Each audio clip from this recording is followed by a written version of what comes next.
Hey everybody. We just found out about the tragic passing of longtime comic legend Jim Shooter. You may know him from his time as a creator starting at age 14 with DC Comics, his time as editor in chief at Marvel. He launched Valiant and Broadway Comics. He also launched Defiant Comics. Um, really touched a lot of the industry, and we wanted to come on and do a little bit of a remembrance for Jim. So I'm going to start by taking that off the screen and bringing on Spencer back. Guys, Spencer was Jim's longtime friend and was his rep for a lot of years. So I wanted to give Spencer an opportunity to just kind of talk about his friend. Thanks for Uh, being here, man. Thanks, Kyle. I apologize to everybody. I'm a very emotional person, so I'm not going to be exact. My words are going to be a little slurred. Jim was a very dear friend for a long time. He used to tell me stories all the time of unusual things that happened in Marvel, and one of the things he acknowledged was that a lot of people didn't like him in the industry. And he used to talk, but he always explained. He would always say, they didn't realize my job was to be the heavy. I was the editor in chief of Marvel. It was my job to fire people. It was my job to reprimand people. That's what you do when you're the boss. And the boss is not supposed to be your friend. The boss is supposed to be the boss. He says, apparently I must have done my job a little too well. Because he used to laugh about that. He would tell me, he told me stories of outrageous things that happened. Some I'm not going to go in the air and say, but just absolutely outrageous things that happened during his tenure at Marvel. Um, you know, he was a fun friend. He was a lot of fun. I remember about a year ago, we were in a bar at one of the conventions afterwards, and everybody was drinking very heavily, except for me because I don't drink. I was drinking very heavily on Pepsi. Um, and I said, Jim, you think you should be drinking that much? And he says, you see my size? You know how much it takes to get me drunk? When I used to book him at shows, a lot of the promoters, like, why does he have to go first class? Boy, does he have an ego? It's like the guy is 6'5". He has bad knees and bad hips. 6'5" does not fit in coach. His knees would be like right here if he was in coach. You know, but he knew his place in the industry. He told me the story when the first day that he went to DC. He was very surprisingly very tall for his age. And he went to DC. He was 14, but he had a puppy face still, even though he was tall. And they came out and said, like, where are your parents? And he's like, my parents aren't with me. Like, you came to New York City by yourself, because he was living out of Manhattan. And he's like, yeah, it's just somebody my size. People are not going to think I'm a 14-year-old kid. And then he walked around DC, and people were like looking up at him like, this is a kid who wants to work in comics. Um, Jim or had, I should say, one of the coolest pieces of original artwork. That was his Pride and Joy piece. I want to let Brittany, who was his rep now, to let her know that I don't know if she's going to be working with his estate or not. To make sure that piece in Perez that they don't sell it cheap. That's worth many thousands of dollars. George Perez drew all the ladies of the Legion of Superhero, and George's immutable, sexy style. And Jim had the original pen. When George passed away, we had a blue line inked and colored, and we made a print in tribute to George for it. And Jim had said he actually had joked that he wanted to be buried with it, that it meant that much to him. But I remember being at many shows with Jim, and I would kept trying to get him to charge for his autographs like everybody else is doing now. And he said, no, they paid to get into the show. They deserve autographs for free. And I said, well, if you can do that, he said, hold on a minute, Jim. I turned around, I came up, and I put a large box of comics on the table. I said, my friend Matthew gave me these to see how much he charged to sign for all these. And he looks at it, he goes, I may change my policy. There was a long box of comics from the sign. And he sat and he signed every single book for Jim. I mean, for Matt. No complaints. No, he went out of his way to make sure the fans knew that he appreciated them. I do take pride in the fact Jim and Mike Zeck and John Beatty, years after Secret Wars, had a big falling out. They hadn't spoke for decades. And when it was the 30th anniversary of Secret Wars, I got the three of them to tour the country together. And they then set the first show, the first night, they went to the bar and shared some spirits. It's a nice way of saying it.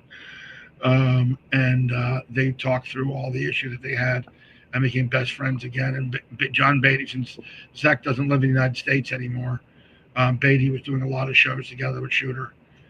They became really good friends again. I take pride in that I got them back together after decades of not speaking. He loved what he did. He was a very, very creative person. His mind was always going. I was talking to him once at a convention. And he's like, wait a minute. I was like, what? He goes, I just had an idea. I was like, what? He goes, an idea for an issue of Solar. I was like, Jim, you don't even work for the company anymore. The company's not even publishing Solar anymore. He goes, but I got a great idea for a story. And he proceeded to tell me it was a great idea. It would have been a really cool issue. And he wasn't even thinking, it just popped into his head out of nowhere. But that's the way he was. He was a very, very creative-minded person. I loved sitting down and talking Legion with him. Because Legion was everything to him. That was his first job in comics. Actually, may he rest in peace, Kurt Swan had said, I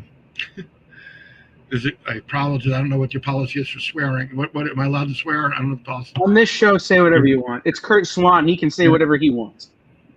Kurt Swan said, when I worked with Jim Shooter, he was 14 years old, and the little fucker would send me breakdowns for the book. I'm Kurt Swan, and this 14-year-old fucker was sending me breakdowns for the book.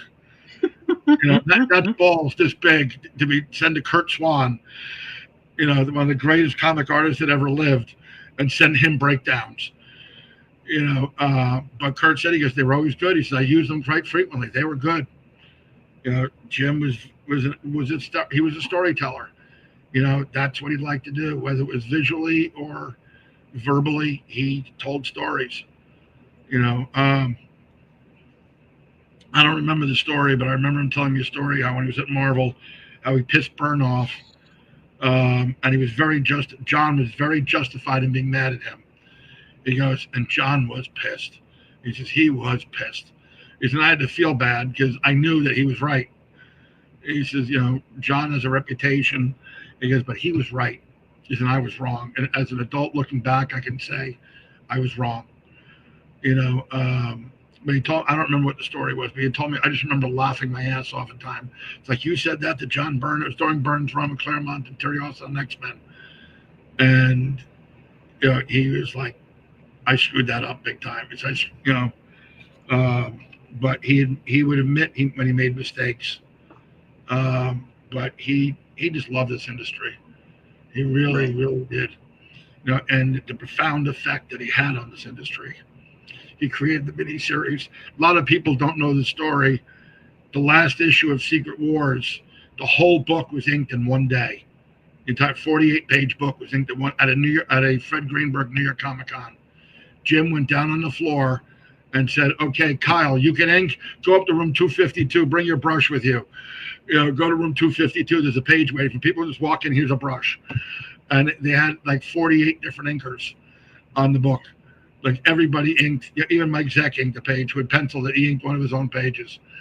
And that held the record for the fastest inking, about 48 pages overnight. Which he used to love to tell that story. But I will miss him a lot. He was a dear friend. He was always very supportive of my career as an art dealer. He really, really supported me. He stood by me when I had controversy. He had my back. Jim always had my back. I remember being at Marvel at one time, and you weren't allowed to walk around by yourself at Marvel. And I was walking around by myself because I have an ego and I'm Spencer and I can do whatever the hell I feel like. Rules don't apply to me. And one of the editors there said, "Spencer, you can't be walking around." And she said, "Yes, he can." And he said, "It's company policy." He goes, "Well, I'm the editor-in-chief. He can walk around." And I was walking around, through the bullpen and walking to everybody. And John Romita Sr., may he rest in peace, came over and talked to me. And, Um, I remember making Jim laugh, telling the story how I met Tom DeFalco and Mark Grunwald. May Mark rest in peace. Mark had on the back of his, when Marvel was in their old offices, all the walls and windows were glass. You could see you could see across the whole office. It was all glass. And Mark had on the back of his door the Captain America shield that is now in what's in Channel 2 late night show. Stephen Colbert has the shield. I was on the back of Mark Grunwald's door. I said, "Let me see that." I came out. It was with Mariano Nicieza, and I told Mariano, I said, "Go to the end of the hall." And Mariano was like, I said, "Just go." And Mariano, I took the shield. I said, "Let me see if I can throw this." I went like this back with this, and Tom DeFalco goes, "I don't think so." Pulled out of my hand. He said, "That's a glass wall. If you screw up, that's $20,000 of glass." And Shooter was like, "You lucky you didn't get thrown out of Marvel forever for that." I was It's like, true. I thought it was funny. My sense of humor is not what most other people's are, unfortunately. The world would be in a much worse place if everybody had my sense of humor. Um, but Shooter was somebody that I am honored to have called him friend for decades. He was a dear friend. I'm going to miss him a lot. It was actually funny when Nick just told me that he passed away. I didn't know. I said, that explains why he didn't answer when I called him earlier today to check on him. I said, that explains why he didn't answer the phone. I called him at 2 o'clock and he didn't answer the phone. I think I know why now. You know, but um, I don't even know what the right words to say. When you lose a friend, it's hard enough.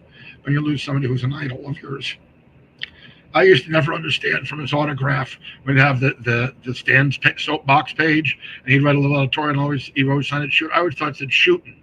I didn't realize it stood for was shooter. That's the way he wrote shooter in it. I'm like, who the hell is shooting? And I used to ask my older brother. I'd send him and said, who, because he read comics. I said, who's shooting? He goes, I think that's shooter. The guy who's the boss there. I was like, maybe. It was a little kid's eyes. I was like 10 years old. I didn't know any better. I mean, I asked him the first time I saw him. He goes, yeah, it said shooter, stupid. I was like, okay. But he had a profound effect on a lot of he had a lot of effect on a lot of people. He is responsible for so many careers that it is too many to list here. The Yeah. biggest one that people would know be Frank Miller. Jim Shooter and Jim Shooter and Neil Adams are responsible for Frank Miller's career. A lot of people don't know that. But he's good people. The industry is. I know the comic industry in heaven is now a much better business. Going to be a much better business. Comics are probably selling better up there than they are down here. You got Kirby up there. You got Simon up there. You got Ditko up there. You got John Romita Sr. up there. Now you got Shooter up there. And you have Buscema. And you get Stan standing in the corner, just watching them, pretending to take credit. Yep. Stan was a dear friend of mine also at the last few years of his life. And I'd asked Stan what he thought of Jim. And he goes, man, that guy had fucking talent. That was Stan's analogy. And that was the only time I ever heard Stan swear in the 4 years that he and I were friends. He said, man, that guy had fucking talent. And to be working in the comic industry and have Stan Lee say that about you, that's as high a compliment I think as anybody can pay. Right. And Shooter earned it. He absolutely earned it. Well, and good. Like he used to love to do his seminar that he did to teach how to tell stories and teach people. He said nothing brought him more pride than seeing somebody that he had as a student become somebody in comics. That was his greatest joy. He said, out of anything, he says, yes, I made a lot of money in my career, but nothing meant more to me than seeing somebody that was a nobody, that I gave them their start, and they became a somebody. Anybody who got a TAP in front of their name, Jim helped. He was proud of it, and he would talk so highly, and he'd give me a whole list of people that it was a who's who of comics. Is the best way to describe it. Yeah, and I love one of the things that I love the stories I'm hearing tonight and I've heard in the past is that because Jim was the heavy, he had strained relationships with many of the people that he worked with over the years, and how Yeah, many of them over the last several years they had righted those relationships, they had come back together, yeah, and mutual respect and talent yeah. and that kind of thing. And so it's always great to hear those stories too. Yeah, he tried. He realized, and as he got older, that when you're the boss, you can't be friends with. You can be friendly with your employees, but you can't be friends with your employees. Because when you have to reprimand them, you're a jerk. And there'll be times where he told me one specific story with John Buscema. Or Buscema ripped him a new one because he had to reprimand Buscema, and it didn't come from Jim. It came from above him. He goes, I'm just passing the message that my boss has said to me, you tell John Buscema, blah, blah, blah. And it was no big deal specifically. However, um, John didn't want to hear it from Jim. Jim's like, I had to tell him, or otherwise I would have gotten fired. You know, but he recognized that he upset people. It wasn't with malice, is the way I was trying to think of. He never did it with malice. He always did it. It was his job to be the boss. And if you've ever been a boss to somebody, you're gonna piss people off. But he was a lot of fun. I remember sitting in one of the shows with what the hell's her name? Ann Nesenti. We were sitting at a show last year. We were at a show together. He me, and Ann Nesenti, and they were going back and forth and telling stories and comparing notes. Showed me of this one specific event. Excuse me. Hiccups. And Ann just turned to him. She said, Jim, you don't know what the hell you're talking about. And she was laughing. And Jim goes, I think I remember this. I guess I'm not remembering it right. He says, Ann, what happened? And she told him, she goes, that's right. That's right. He says, you're right. I'm wrong. And it was a really funny story. It's a rumor that I'd heard for years. But it turned out the rumor was not true. And Ann told the true story of what really happened.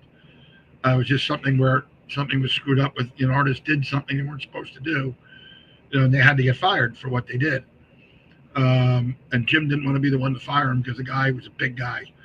That was right. He physically was one of those guys. And Jim's like, I'm not going to fire that guy. I'm not going to go tell him. Let the editor tell him. He says, I'm not firing him. But he told me I remember a story. There was one editor that worked at Marvel that was disgustingly wealthy. Disgustingly wealthy. He was worth tens of millions of dollars. He worked in comics because he wanted to. And the guy wouldn't cash his paychecks. Marvel would write him a check, and he had a rubber band in his house. And Jim showed me physically, he had a rubber band like this thick of envelopes of paychecks from Marvel, and he wouldn't cash the checks. And the accounting department was getting mad because there were 20, 30 checks. So the editor went on vacation. Jim went into his room and took the paper, the rubber band of checks, and Jim put them in his own desk. And about 3 months later, the editor came to him and said, do you happen to know what happened? I had about 30 checks in my desk. Do you know what happened to them? And Jim opened his drawer. You mean these? It took him 3 months to figure out that all the checks were missing. And Shooter thought it was funny that the guy went 6 months without cashing a paycheck. The Marvel accountants were pissed that the guy hadn't cashed his checks. But it's out of the way. But Jim thought it was hysterical. Yeah, he had an amazing sense of humor.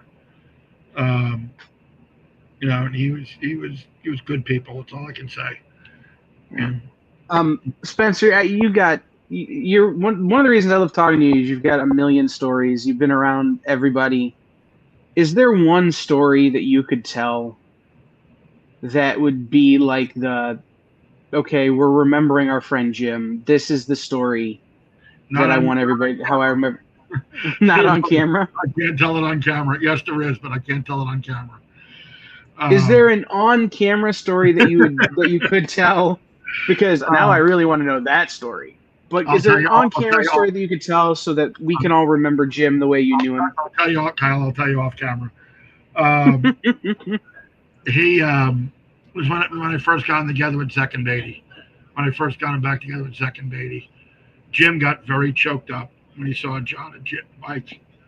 It was at Terrificon in Connecticut when we were back in the ballroom, and Jim saw it, and they went over and they gave him a hug without being prompted. They hadn't talked yet and worked things out.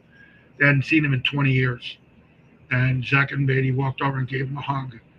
And Jim turned around and sat down. He had tears coming down from his eyes. He was crying. It meant a lot to him that they came over and gave him a hug. He was crying. I actually had, if I could turn it, I have actually a picture of that on my computer, which I took a photo of them and Beatty and him and me standing together. He actually I can pull it up on my camera. Hang on, I'll pull the picture up. I'm gonna minimize you for a second. I'll pull the picture up. Just gotta find it on my computer here real fast.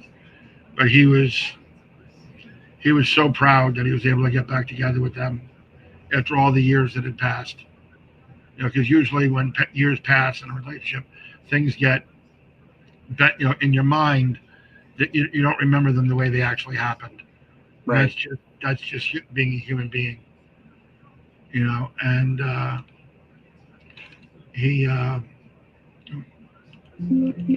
Jim was very proud of his friendships.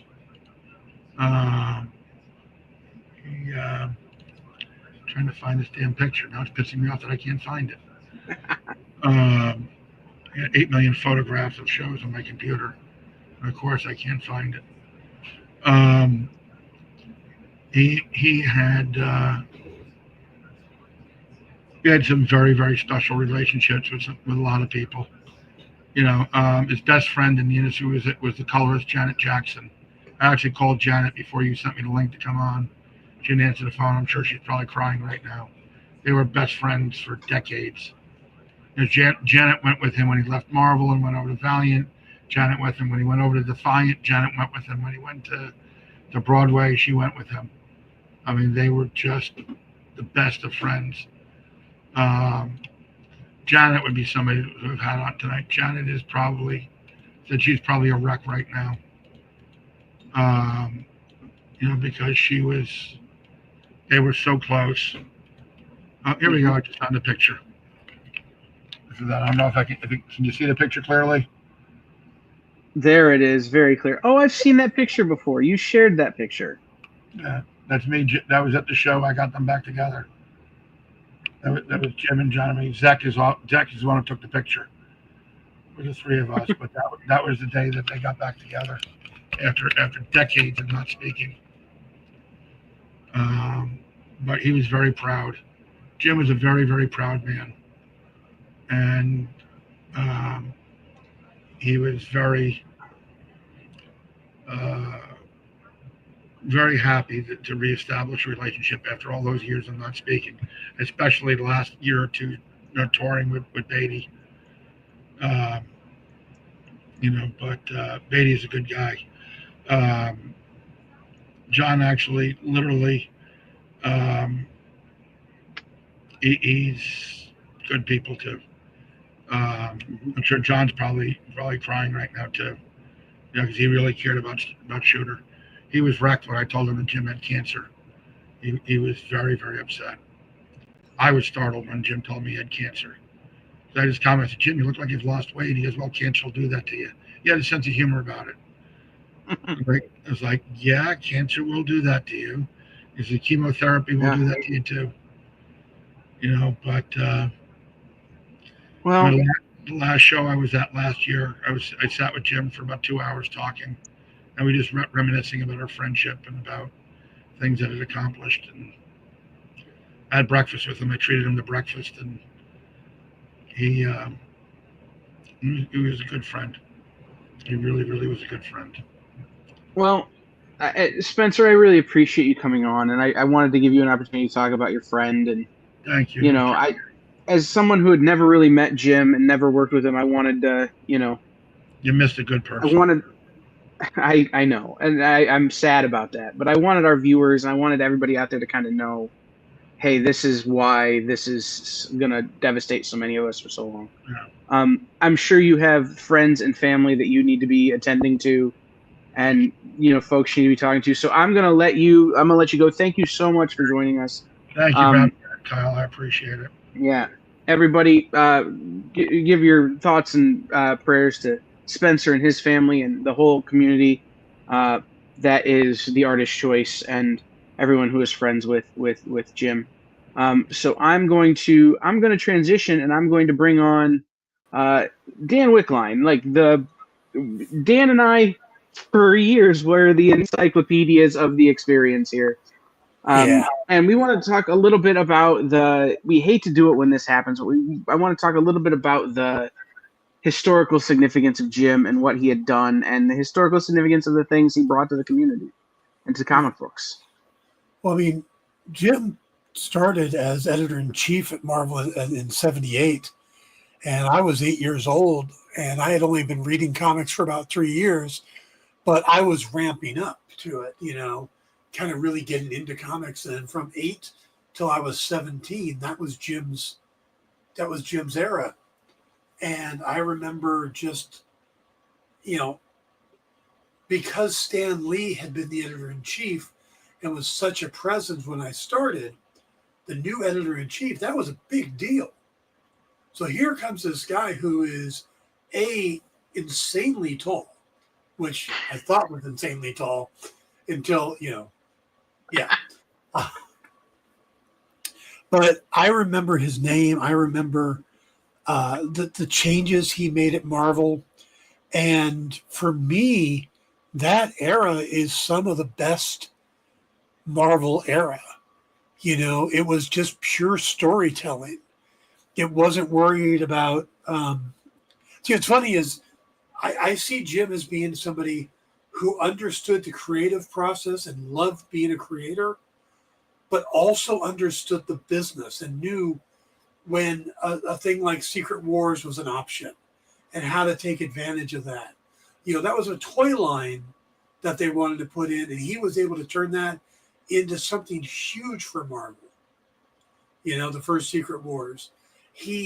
Those are the kind of things that he did.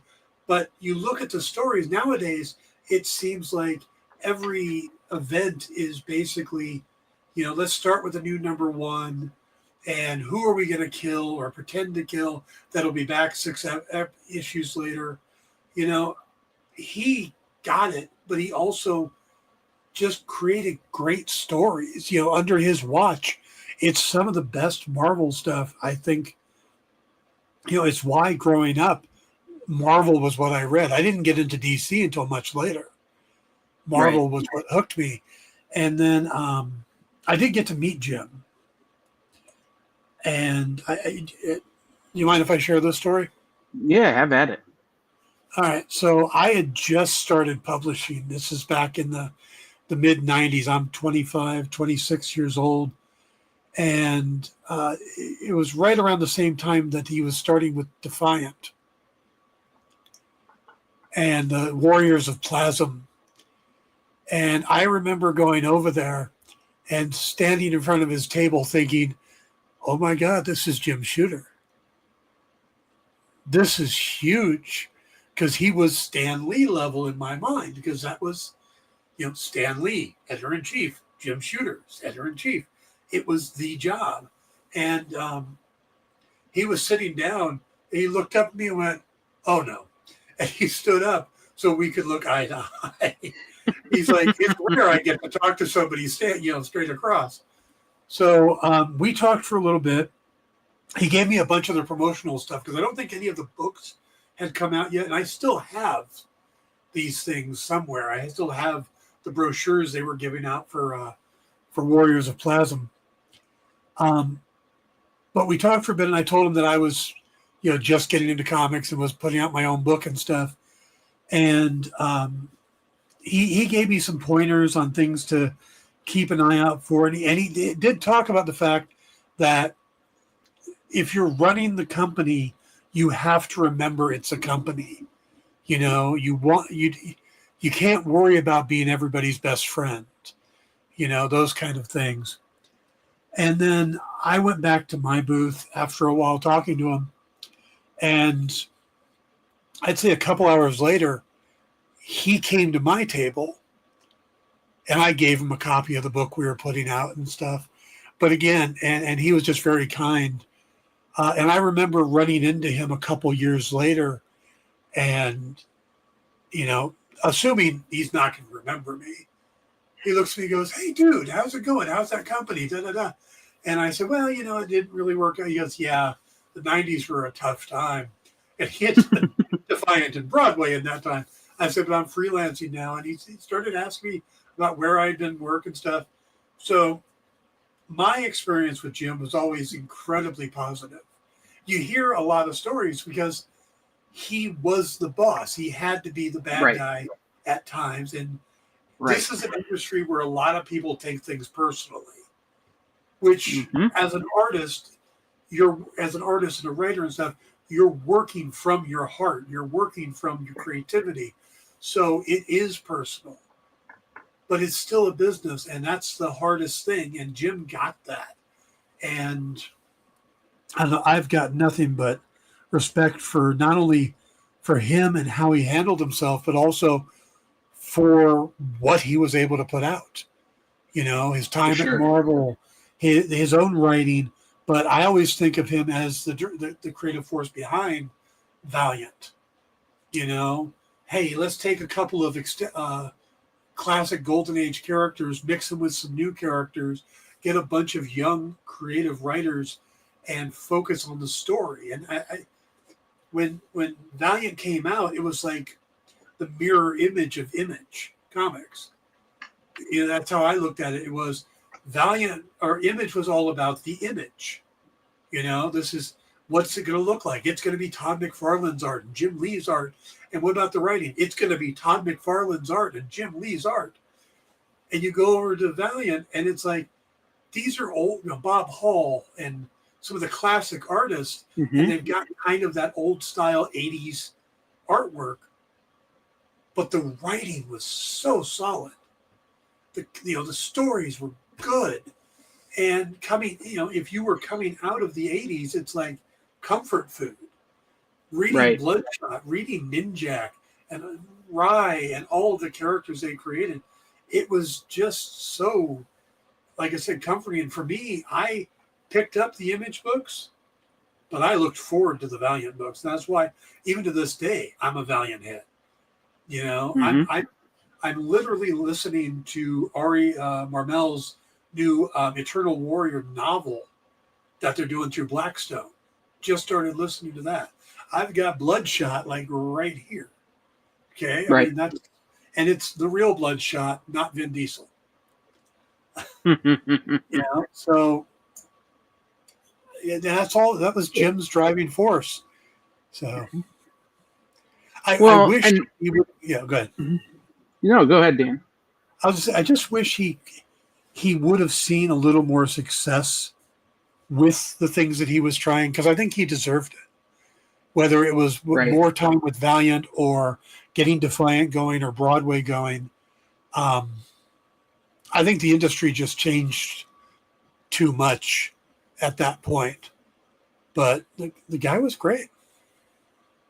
Yeah, I think, and we'll kind of break this down as we kind of talk through the timeline a little bit. But I think there have been times where the industry has changed too fast and too much Yeah, for some of the people we love to keep up. I think we may be in that now, right? We're seeing a time where a lot of the smaller publishers, like what at the time Defiant and Broadway and even that version of Valiant were, struggling because of, just how fast the industry is changing. And I think Jim, fell victim to that the first time. But what's interesting is the fact that regardless of that, when you think about Jim Shooter, you always think about all the amazing things and not all the oddball things, right? I Yeah, sure I make jokes about how I've got 2 long boxes of Warriors of the Plasm, #1. But guess what? That book was innovative when it came out. It was unique. It was interesting. absolutely. Um, we make jokes about how many copies of Turok the Dinosaur Hunter #1 we have from Valiant. But again, who was doing that at the time? Nobody was doing that kind of cover work. Nobody was doing that kind of storytelling. Yeah. So it was a very interesting and it was a good time to be on the forefront.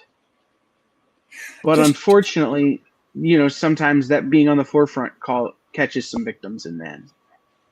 you look at any social media right now, you've got all of these creators coming out and talking about how they got their start with Jim Shooter at Marvel Mhm. or Jim Shooter at Valiant. I saw Mike Mignola post that he started at Marvel with Jim Shooter. You, Right. Kevin Van Hook, a friend of the show, and and somebody I've gotten to know and interview, he was talking about how Jim Shooter was the first guy that hired him at 26 years old and put him on Bloodshot and these books and stuff like that. So a lot of the talent that we grew up with was because Shooter saw something. And this is a guy who started at freaking 14. Right. I mean, So, what were right. you doing at 13 and 14 years old? I wasn't doing what Jim Shooter was doing. I mean, I was working, but I wasn't doing what Jim Shooter was doing, Yeah, I mean, I which is the was thing. writing, but I didn't have the balls to walk into Marvel going, "Excuse me, may I have a job, please?" Right. Well, that's the story that I've always heard is that Jim was in the hospital ill and he got angry at how action-packed Marvel books were, but DC wasn't handling having the better characters better. So he wrote and drew, a Legion story on notebook paper and just cold sent it off to the DC offices until he gets a call like later on from uh who was the editor at that time? Mort Weisinger. And Mort hired him and like he had to wait for summer vacation to go to New York to sign the paperwork. And nobody believed he was 14. Yeah, Well, that in and of itself, the mythos is so interesting. To then work at Marvel or work at DC for so long and move over to Marvel and get this job of editor in chief and bring Secret Wars, bring some of these big events that we all hold so dear as keystone moments in comic books. Mhm. But at the same time, like you have, he took like he did great things with the safe things. Again, you can't really go wrong with the characters in Secret Wars. You can't really go wrong with the Legion of Superheroes, right?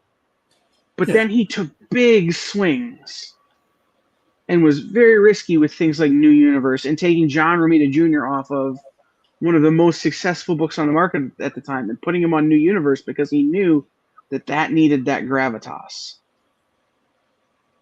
And I while New remember. Universe didn't, mhm, Yeah, I remember when the New Universe came out, and as a reader, I was like, "Oh my god, I get in on the ground floor on this." I get Starbrand #1, Spitfire and the Drop #1, Night Mask #1. These were all exciting new characters, and I picked them all up. I was excited to get them because this was something new. This was a new universe, literally. Or one of the things that I used to love when I was that age was the Marvel Universe books. Those stupid encyclopedia books. Nowadays, we look that up and it's all on the web. In the 80s, we didn't have that. So to have a book like an actual physical encyclopedia where you could go, oh, okay, oh, that's what the Angel's backstory. That's why this. That's right. why. Oh, you know, Airman. And even when DC followed, but Marvel was the first one that did it, and it was. I remember getting excited when those came out. Sure. Well, and one of the other really interesting things, like some of the other really interesting things you think about are like Jim Shooter left Marvel in 1987. Yeah. I don't want to be this guy because I know how it makes Dan feel, but I wasn't even born yet. Yeah, and I was a year away from Like, graduating. right. You know, like I wasn't even born yet, but the things he did there, just remembering the story of John Byrne saying that he had to kind of hide North Star's sexuality at first because that was the rule at the time that Jim had to enforce, that there would be no gay characters. Until guess who wrote the first story featuring gay men in comics? Jim Shooter. Like, that was at the time in the late 80s, like crazy. Yeah.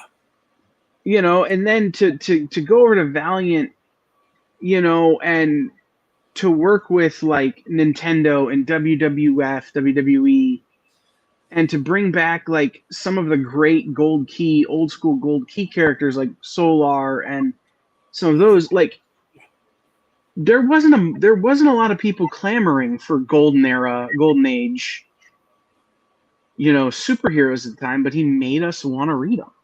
Yeah. How many of us know who Magnus Robot Fighter is because of Shooter? Because if he hadn't brought it back, nobody else would have done it. Right. Right. And the fact that he was so respected that guys like Bob Layton and a ton of other artists who could have punched their ticket anywhere chose to go with him. Yep. Because again, they knew that he would oversee stellar storytelling. When you think about Jim Shooter in the history of comics, Dan, and like this is one of those big like let's be philosophical about it questions. Okay. Like, is there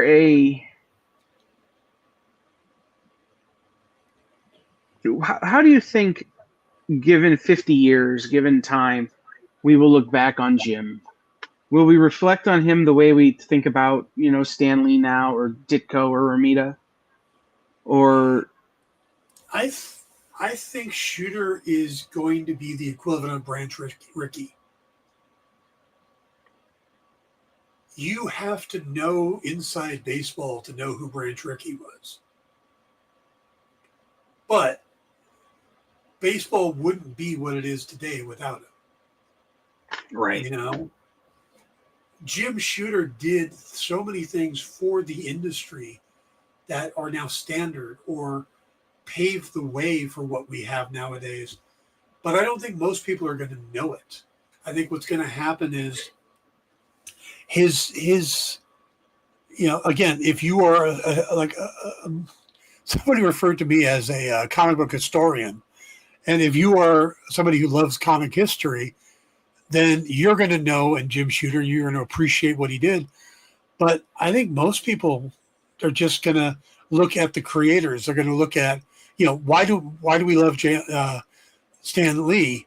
It's because of Fantastic Four. It's because of Spider-Man, the stuff that he co-created. It's not because, you know, he kept Marvel going through the rough times.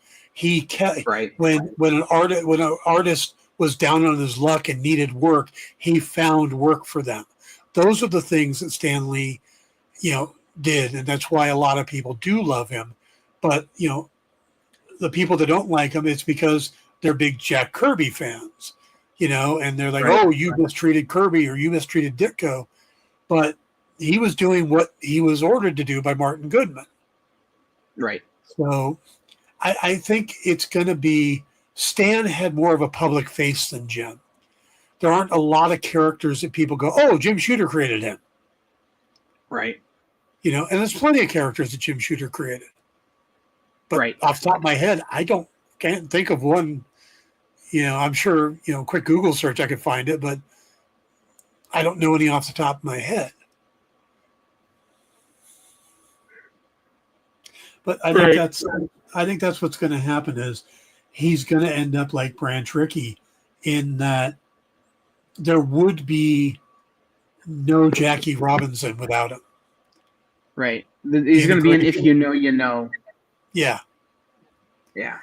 You know, or like the Colonel for Elvis. Right. Yeah. No, Yeah. I like that. I mean, there are so many things, and like Spencer said, there are people who truly do owe their career to him. You know, he discovered people and brought them out of nowhere. So I think that's important to remember too. I don't.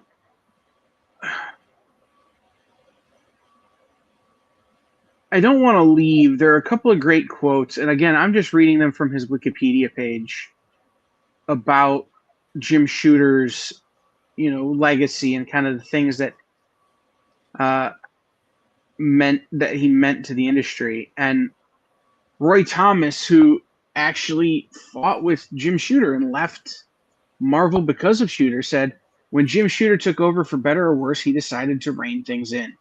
He wanted stories told the way he wanted them told. It's not a matter of whether Jim Shooter was right or wrong. It's a matter of different approach. He was editor in chief and had the right to impose what he wanted to. I thought it was kind of dumb, but I don't think Jim was dumb. I think the approach was wrong, and I don't think it really helped anything. That's like the best you can kind of put it, right? Like look, sometimes you're the heavy, Uh-huh. but your job being the heavy is to be the heavy. And if that makes somebody like Roy Thomas a little angry, sometimes that sucks. Yeah. But the second quote is the John Byrne that's on there. That I want to read is Shooter came along when Marvel needed him, but he stayed too long. Having fixed just about everything that was wrong, he couldn't stop fixing. Around the time I left to do Superman, he said, I thought Shooter and Dick Giordano should trade jobs. It was DC that needed fixing then, and do so about every 5 years or so. Shooter had put Marvel into a place where all that was needed was a kindly father figure at the helm, and that was not Shooter. Secret Wars was when the trouble really kicked into high gear. I must never forget that Secret Wars began as a toy promotion. Shooter turned it into a way to reshape the Marvel Universe in his image. But we love Secret Wars. Yeah. Now, when we look back at it, right? Like it's John Byrne was still angry about Secret Wars. But ask a comic fan about Secret Wars. Oh, yeah. Ask a reader who was 15, 16 years old and got all of his heroes in a comic, Right. or Contest of the Champions. Right. That was the first miniseries I remember.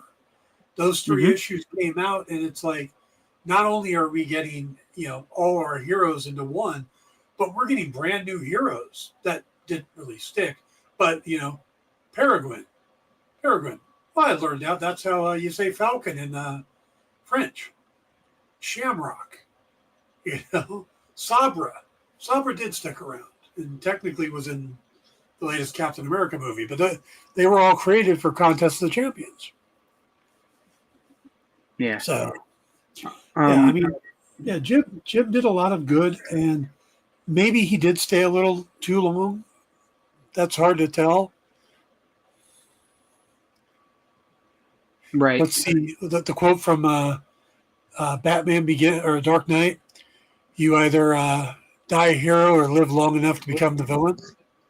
Right. I have found that is one of the best quotes ever because it is so true in so many ways. Mm-hmm. If you find yourself wanting to hear more about how people felt about Jim Shooter, I would encourage you to go read Paul Levitt's eulogy that he's written on social media. I won't read it because I won't be able to get through it without crying.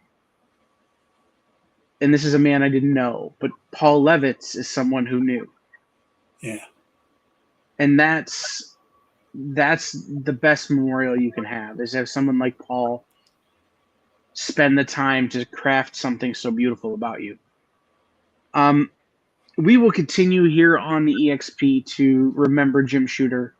I'm sure there will likely be elements in the next week where we talk about some of the things Jim brought to the table and some of the things we have because of him. But in this moment, all I can think of is to tell everybody to go hug their loved ones, be kind to everyone. You don't know when you're not going to have a friend to talk to. You don't know when that phone call you didn't return is the last, or when the phone call that went unanswered is because your friend couldn't. So make sure you have those connections, you have those conversations. Yeah. This is the part of the show where we would plug all of the other things, but we're not going to do that tonight because that's not what we do. Rest in peace, Jim Shooter. The thoughts and prayers of myself and Dan, everyone at the experience, everyone in the comic community are with his friends, his family, his co-creators, and his community.